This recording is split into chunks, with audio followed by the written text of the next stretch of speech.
that concludes the musical portion of the evening. Well, I think it's about time we all turn in for the night and... Hey, wait, no, wait, what?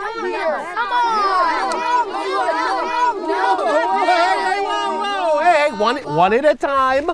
There's a reason we have a speaking stone. Okay, come on now. Sorry, Mr. Marco, but we can't leave yet. You said you were going to tell us some campfire stories. It's a Lemur Scout tradition.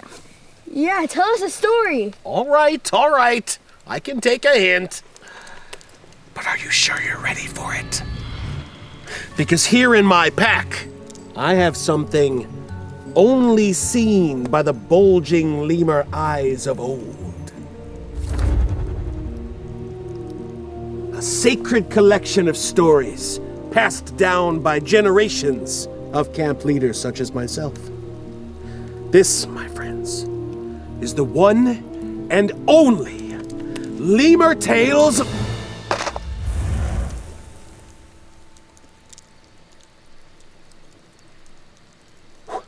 Well, I'm sure it's backed up on the cloud or something. So much for stories. This night is ruined. Hey, use the speaking stone. Oh, sorry. This night is ruined. Nothing is ruined, okay? I have more stories right here. Mark Marco originals, a multitude of Mark Marco originals. But they won't be the same as the cool stories you just burned in the fire. Okay, I made a mistake, okay? Big deal. Look, let he who has not accidentally burn an ancient book in a fire cast the first stone. Ah!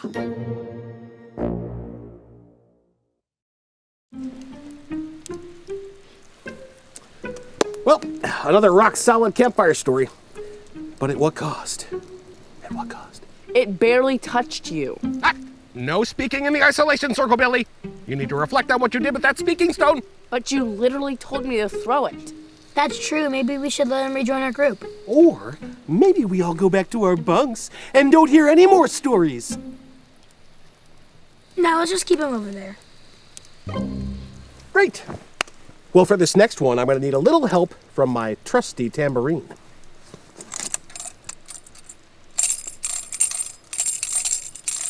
Oh, Father Abraham had many sons, and many sons had Father Abraham. Come on, you know the words. Oh, Father Abraham had many sons. Sons had many Abraham.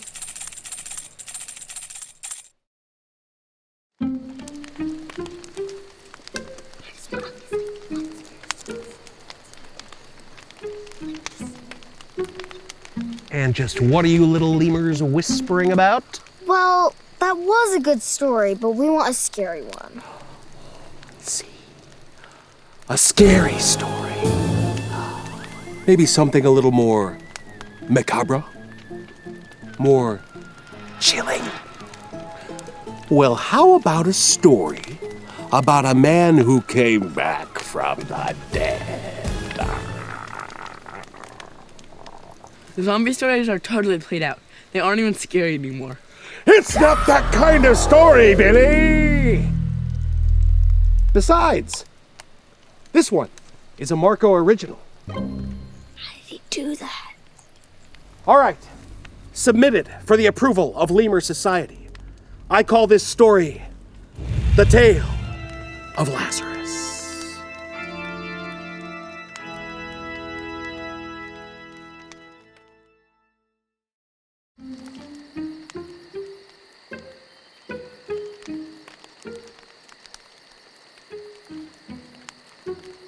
So I guess everybody's stunned silent by my spooky story, huh?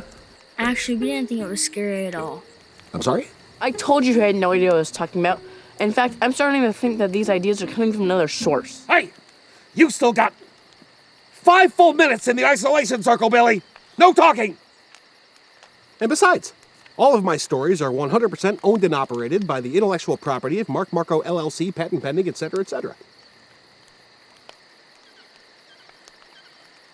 But enough about that. You guys said you wanted a scarier story, right?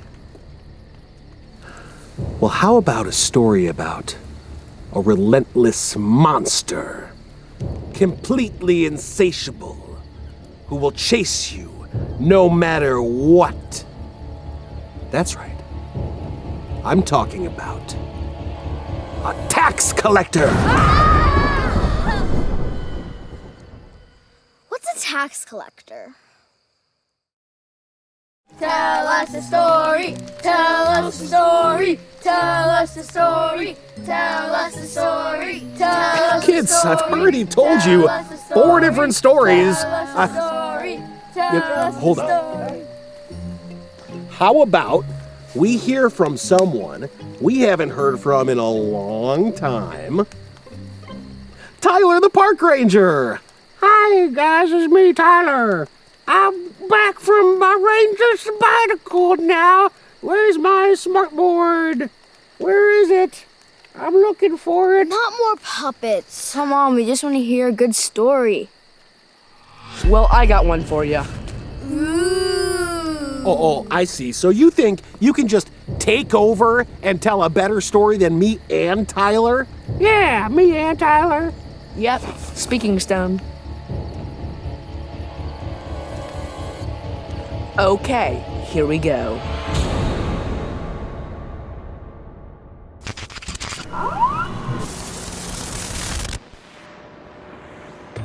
A long, long time ago, in a dry kingdom far away, a bro named Elijah came and challenged King Ahab to a competition to see which of the gods were better, Baal or God. Elijah did this because the people of Israel kept flip-flopping between Baal and God. So he wanted to prove that God was the true one, not Baal. Elijah decided that Mount Carmel would be the place. Whoa. No. It's Mount Carmel, not caramel. Actually, my aunt said it could be either way. Yeah, like nuclear and nuclear. Yeah, that makes sense. I'm talking about the mountain from the Old Testament. Carmel. What do you mean in the Old Testament? This is my own original story, just like you. You aren't stealing your stories from different testaments, are you, Mr. Marco? What? No, of course not. My stories are completely authentic. It was just a mistake. Please, Billy, continue. So anyways, back at Mount Caramel, not Carmel, Elijah was a good sport, so he let the prophets of Baal go first. Even though there were like 500 of them and only one person for God. So the prophets of Baal start praying and dancing and praying and dancing and dancing and dancing and praying and dancing. Get on with it. Fine. It goes on like that for a while. So Elijah starts taunting them with stuff like, maybe Baal's asleep, you should go wake him up. And the prophets of Baal were like, good idea, because they actually believed that if you spill blood on the ground, then it would wake up the gods in the underworld. So they did it, and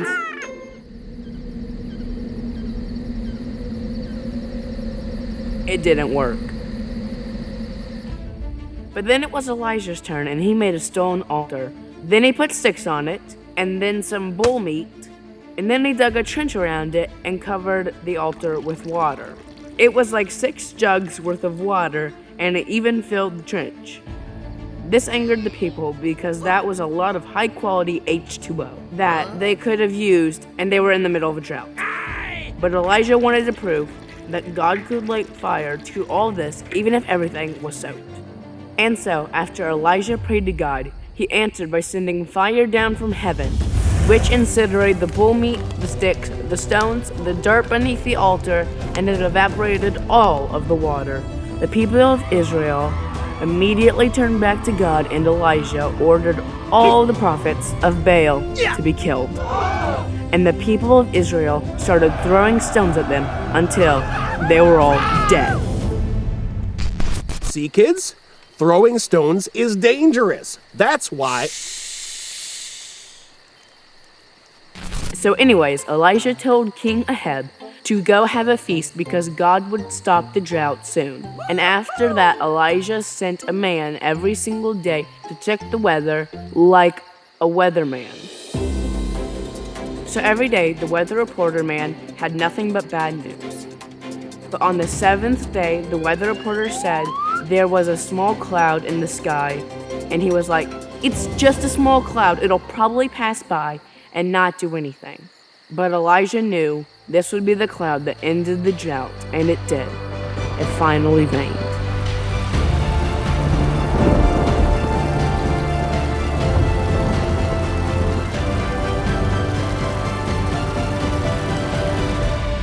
But when King Ahab got home, he told his wife, Jezebel, about what Elijah had done, including the part where he killed the 500 prophets of Baal. This made her very angry because she was a huge follower of Baal, and she said, "May the gods kill me if I do not kill Elijah tomorrow, like he has killed the prophets of Baal."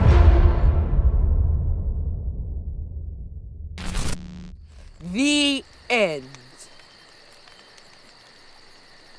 Wow. Okay.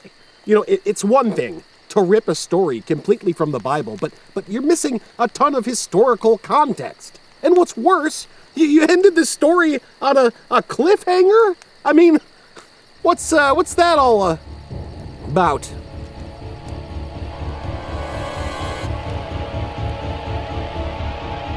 Oh no.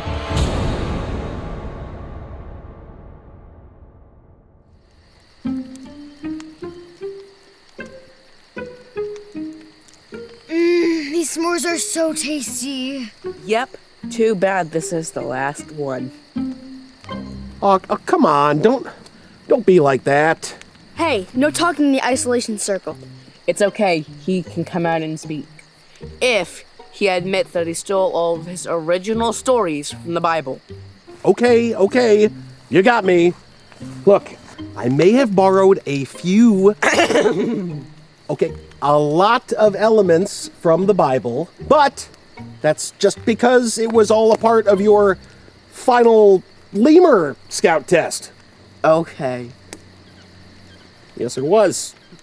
So you're telling me that there's a badge for spotting biblical plagiarism? Sure. He's right. It's in our handbook under section 12, paragraph 3. See? So, what do you say we let bygones be bygones? You hand me the last s'more, and I tell you one last story.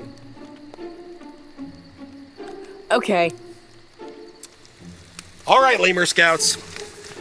It's been a long night, full of lessons, full of memories, and full of s'mores. So I think we should end it on one last... Oh, come on!